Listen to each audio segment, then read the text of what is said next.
It is the fifth and final model of the Nadesico collaboration of 2024, sporting a crimson coat and a piercing gauge of divine judgment. It is KSN04 Yatengedo, with a kit of Kernel, Pile, Clock Rage, Flight Legs, and the leg ability of Soaring, which buffs all leg stats, minus armor and heavy limit, for every melee skill used, stacking 5 times. Now, as the final model introduced in the collaboration, we kind of already had an idea as to what to expect of Yatengedo in particular with his kit, since he was an enemy-only NPC in early levels of the event itself. But with him finally as a model that players can pull for, we finally have a chance to see the numbers and just what exactly he brings to the table. Kernel on the head part is a support-based skill that, when activated, applies a stack of Conceal to all allies across the team, and then a stack of Stealth to himself. That stack of Conceal to all allies is a 50% boost to the Evade stat, which if not guarantees, ensures a very high likelihood of dodging or grazing their next incoming attack, while also negating any AoE or pierce potential attacks. For that one hit, of course. As for Stealth, though, for Yatengedo, what it does allow him to do is the ability to bypass any active shields that are in play and attack exactly who he wants entirely unhindered. Additionally, while in Stealth, this does mean that unless he's already being targeted, Yatengedo can also cannot be actively targeted unless the enemy uses any kind of skill with radar sight as a buff, which thus removes the effect. Pile on the right arm is a conventional melee skill that has a very well-rounded coverage, no real drawback or weakness, but also packs some really nice bonus perks as well, including native passive pierce damage built into it without needing to ascend and unlock it, as well as the ability to ignore defense. So this means instead of the enemy trying to reduce damage using their legs shoot or melee resist, in this case their melee resist, Pile bypasses that part of the equation entirely and deals raw damage to the enemy no matter what. And with a base power of over 1600, that's going to be a pretty nasty and very souring blow to anyone that is going to be on the receiving end of that sharp, pointy stick. Clock Rage on the left arm is another melee attribute skill that has a rather well-rounded and conventional stat spread as you see here, but actually also packs some extra bonus perks as well.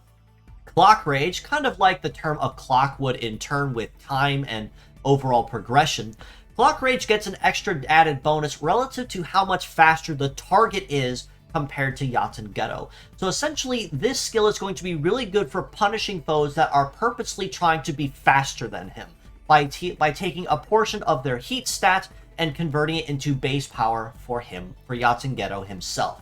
And in a game where speed is key, this is going to be a very powerful punish type skill to where if you can't outrun them, you're going to punish them for being faster than you, no ifs, ands, or buts about it. Flight Legs also means that he's going to have relatively solid coverage across most terrains, but also specialize in a high base mobility and evade, in trade of not having quite as many terrain compatibilities as, say, most other leg types, and being relatively light on the armor as well. As far as those numbers are concerned, a base speed of 1083, almost 1100 is really nice though, and very above tier and higher tier for where a lot of flight legs tend to want to sit. So speed is most certainly not going to be your problem if you're choosing to use Yatengedo on the field.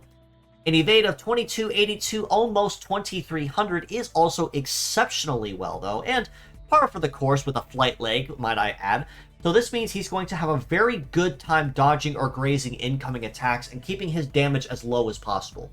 As far as damage reduction is concerned though, with a melee resist of 854 and a shoot resist of 770, that is going to be a pretty nasty pain point for him, but it is also to be expected of flight legs, where they trade a lot of their armor and bulk for higher speed and evade potential, which is, like I said, par for the course.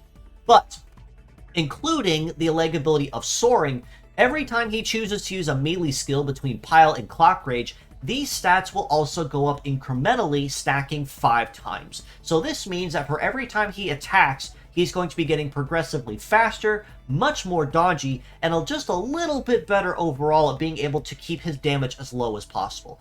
And even without the effects of Soaring, compared to most other flight legs, Yatengedo actually isn't too shabby in the damage in the resistance department either.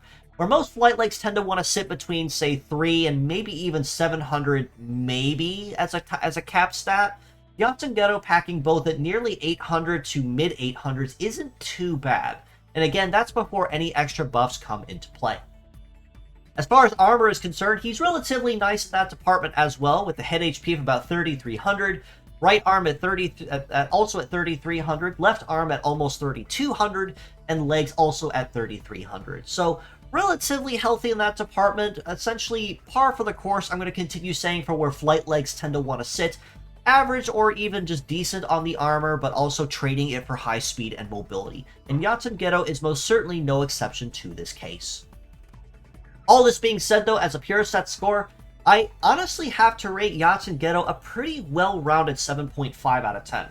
He's a very synergetic model unto himself. Pile and Clock Rage will synergize directly into Soaring incredibly well, and Soaring will also allow him to slowly comp his weaknesses over time with the lower damage reduction. So as long as he's able to stay on the field, getting faster and dodgier already will be working to your advantage, but also having the ability to boost his damage reduction even higher will allow him to stay on the field longer, as long as he isn't crippled or shot down super easily. But it is also worth noting that because he is a flight leg, just do bear in mind if anyone is using anti-air, you are going to be in a world of hurt if one of those surface-to-air missiles do actually land a hit. As far as base power is concerned, Yatengedo is actually not too shabby either, and with heat stats in the low 700s, or low 600s I should say, low 600s to high 700s for heat and cool, he's actually pretty well-rounded as well, and speed is most certainly going to be a very good point for him. So he's certainly not going to have any trouble getting to and from the line, and success stats above 1,000 means he's not going to have any issue with his hits landing or missing or being grazed either.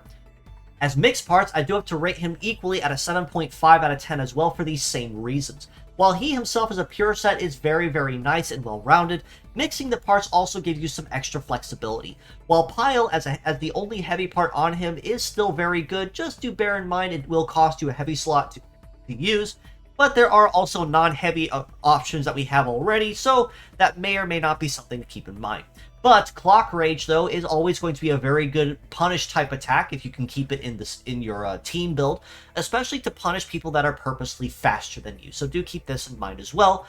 And Kernel for the ability to bypass any active shields in a game where speed and shields are key to attack exactly who you want and remain untouched as long as you can do so. And of course, the flight leg with some relatively decent all-around stats and a very solid melee-oriented leg ability is also a very nice bonus in addition to anything Yatengedo has to offer.